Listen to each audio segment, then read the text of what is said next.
Hey friends, today we are going to talk about an epic game of tug of war.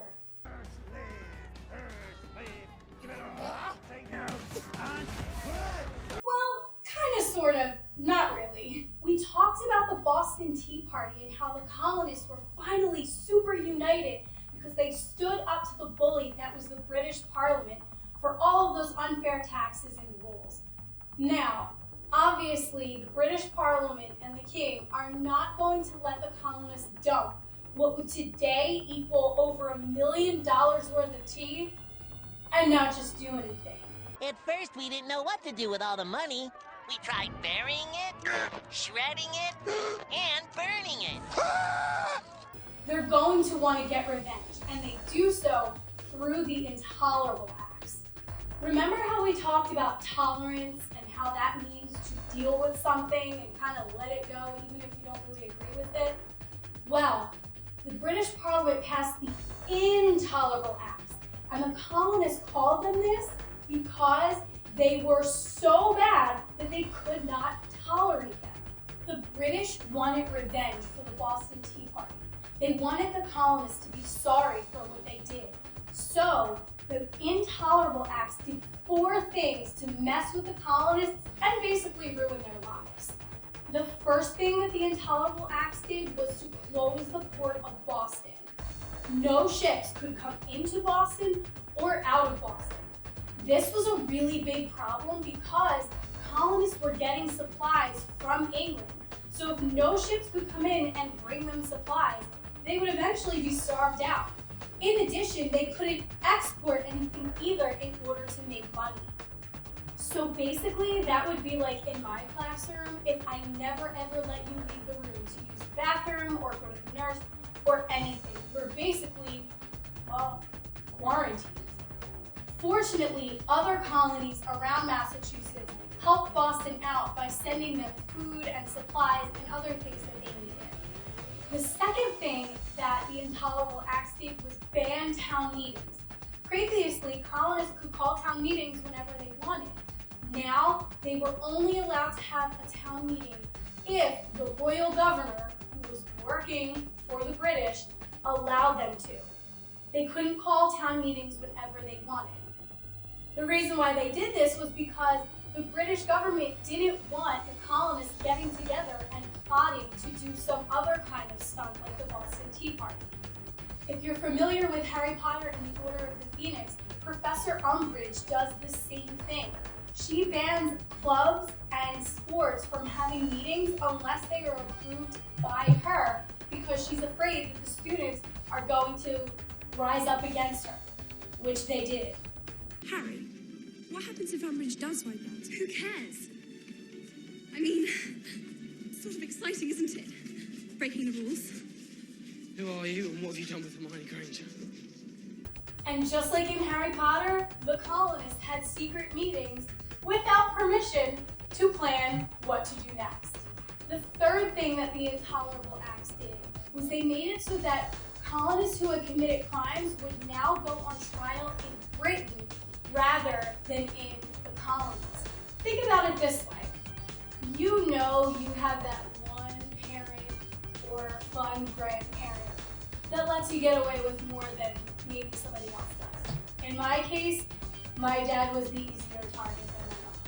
So when I wanted to do something that I was pretty sure that my mom wouldn't let me do, I would go to my dad. The British did not want colonists to be put on trial in the colonies because they figured that they wouldn't get as severe of a punishment. Rather, if they're going all the way back to Britain and being tried by British officials, they probably would get more severe consequences than if they were tried by their peers, the other colonists. The fourth and final thing that the Intolerable Acts did was they made it so that the Quartering Act could be expanded, and now the British soldiers could go live in the colonist homes.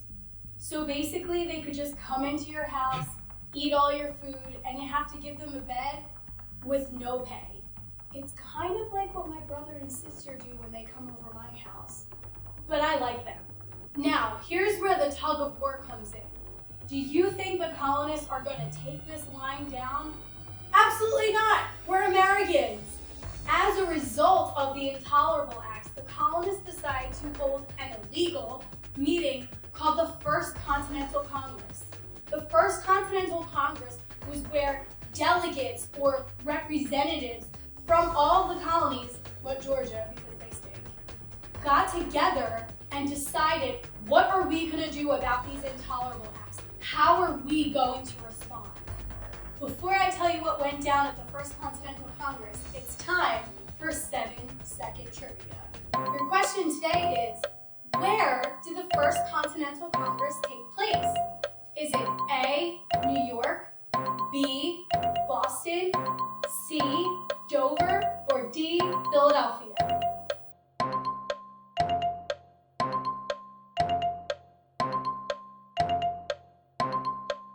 If you chose D, Philadelphia, you're correct. Good old Philly. That's right. So many important events that contributed to us being our own country happened right in Philadelphia. So that's why when people want to say that the Cowboys are America's team rather than the Eagles or the Patriots, give me a break. At the First Continental Congress, the colonists decided to do 3 really important things as a way to respond to the Intolerable Acts. First, they decided to boycott all British goods. They would no longer use anything that was manufactured and given to them by the British. The second thing that they decided to do was to arm themselves and form a militia. Remember that a militia is a military made up of ordinary civilians, ordinary people who decided, hey, if we end up having to fight, I'm gonna volunteer. It's kind of like in a middle school fight. You haven't taken off your earrings and thrown down your books yet, but maybe you tied your hair up, just in case. And finally, the last thing that they decided to do at the First Continental Congress was appeal to the king. They wrote a letter saying, hey, we don't want a problem. We are proud to be British, but you're being really unfair and you need to not be a jerk. Now, going back to our whole tug of war scenario, the colonists had the Boston Tea Party, then the British responded with the Intolerable Acts, then the colonists met in the First Continental Congress, so now, obviously, the British are going to do something to spite the colonists. The British found out that the colonists had formed militias and stockpiled weapons, so they marched through Lexington and to Concord in order to steal and destroy these colonial weapons. Lexington and Concord are 2 places in Massachusetts that aren't too far away from Boston. When the colonists found out that the British were on their way to steal and destroy their weapons, they knew that something had to be done. Paul Revere and 2 other guys who never get credit, named William Dawes and Samuel Prescott, rode at night, letting everyone know that the British were coming! The British were coming! The British are coming! The British are coming!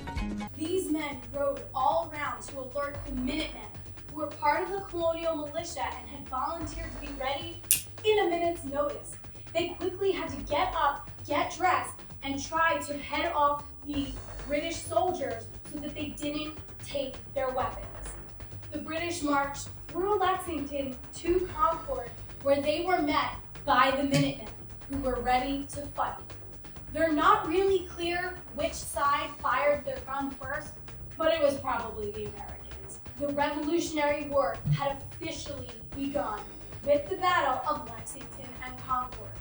Now the shot heard round the world was the start of the revolution. The Minutemen were ready on the move. Because Paul Revere had alerted the Minutemen and they were ready very quickly, they were actually able to force the British back. So Lexington and Concord is not only considered the first official battle of the Revolutionary War, but it's considered to be a win for the Americans.